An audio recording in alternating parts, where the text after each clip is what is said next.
Hey guys, welcome to another video. In this one, I want to feature exclusively my Anthurium King of Spades.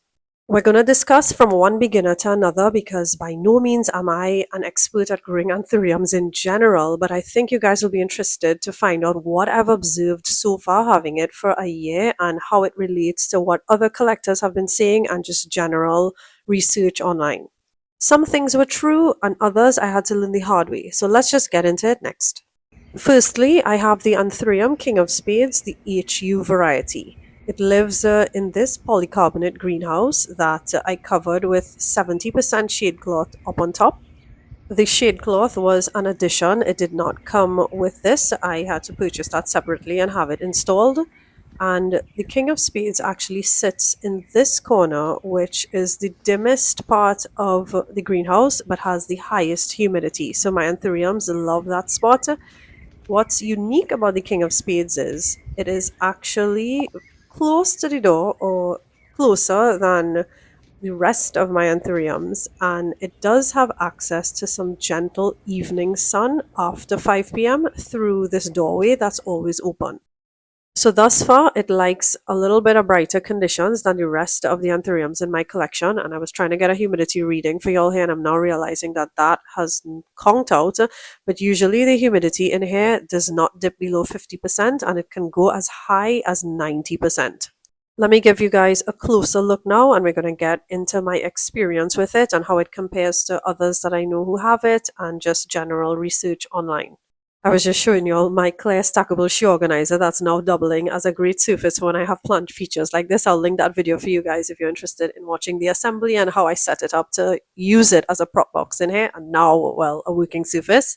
But I want to highlight, more importantly, this leaf that is showing signs of trauma from repotting. If you watched my last Anthurium repot video, you would have seen me repotting this, and I want to take you all back there for a minute just to highlight some important points. This is what it looked like a few months ago. I had held off on repotting it because I had recently moved homes and I wanted to give it maximum time to acclimate. And once I saw that a new leaf had unfurled, which is this one to the forefront, I knew that the plant had settled a bit. And at this point, it was requiring a watering every day. Roots were starting to poke out at the bottom, but more importantly, roots started revealing themselves on the top. So my beginner brain was telling me that the browning on the edges as well as the yellowing that I was seeing was all part of the acclimation process, with it getting acquainted with the greenhouse because it was growing outdoors initially. And at this point, because the roots were poking out, most importantly, that is what gave me the courage to go ahead and repot it and finally take a look at those roots and see what's happening under the soil and to just make sure that I'm setting it up for success going forward. So, having chatted with others who have this variety, as well as comparing information that I found online, what was the most popular, or I should say, the most consistent review about this King of Spades is that it likes to stay on the drier side.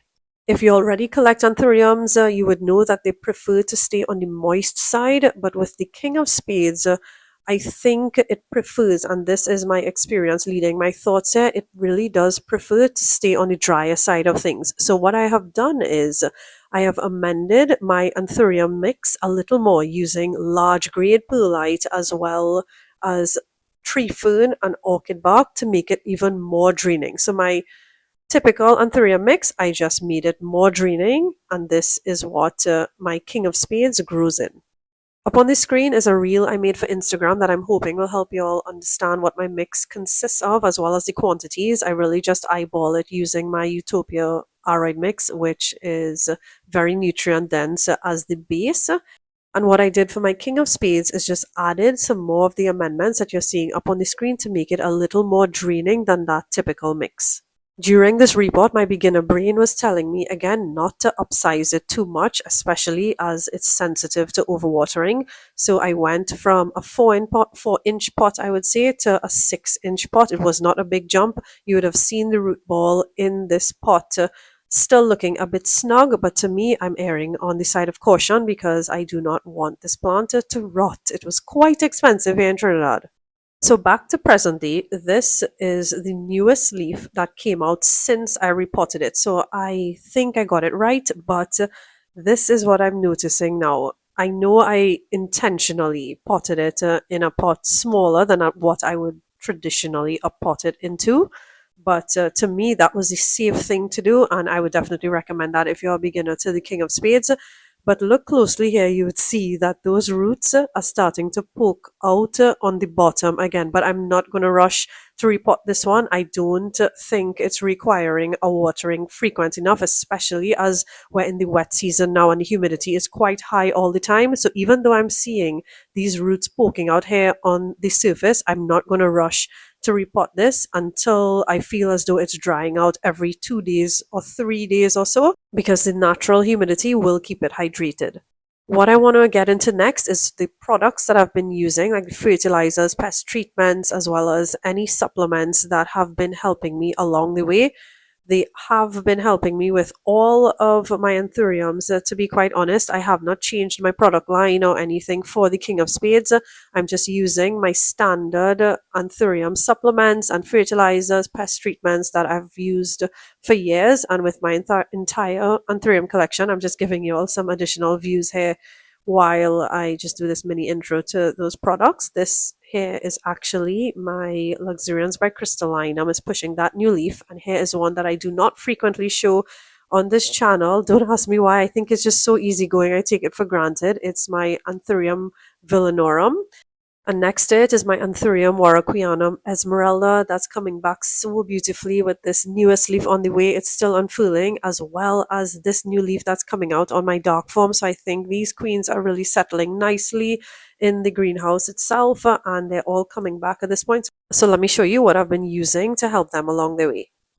So let's head out of the greenhouse and towards the potting station where I have everything stored. And what I'm going to show you all first is the fertilizer, the only fertilizer that I have used on my anthuriums. Now, granted, the aroid mix that I'm using is very nutrient dense and does have slow release fertilizer in it.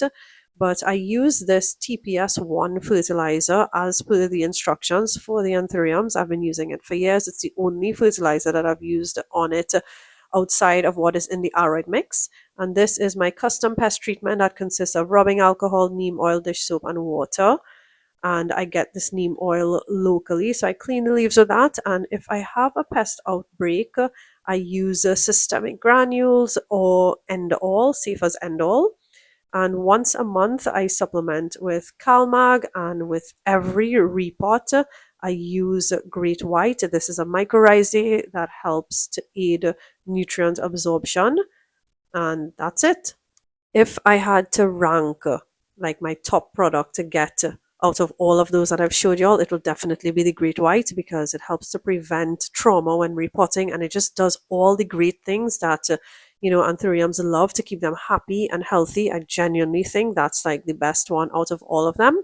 I think all fertilizers do the same thing, all pest treatments, it really just boils down to consistency with it. But the Great White, I think, was the game changer for me when it comes to growing anthuriums. Unique points I want to highlight as we come to the end of this video is that this King of Spades has not been pesty. It's just not pest prone for me. Comment below if you agree. Rule of thumb right now for me is once I'm repotting a plant, I do include systemic granules in that mix so that it gives me a sort of a head start, or it just gives me a chance when it comes to fighting pests. So maybe that's why. But let me know what your experience has been when it comes to pests. And I think that's about it for me and my experience when it comes to the King of Spades. So I think I'm going to wrap things up there because the rains are down and it's going to get really loud for recording. So if you're still here, please consider liking the video and subscribing if you have not yet. It really helps my channel to go a long way and helps that YouTube algorithm to love me back also. And if you're new here, yes, this is a faceless YouTube channel where I dive deep into the foliage, and I really hope that you guys like planty content from that angle as much as I do. Everything that you've seen or that I've mentioned, I'll try my best to link it in the description for you guys. And I'll also link a couple additional videos that I think will be helpful if you're a beginner to anthuriums. So until we meet again, thank you so much for being here, and I'll see you guys in the next one.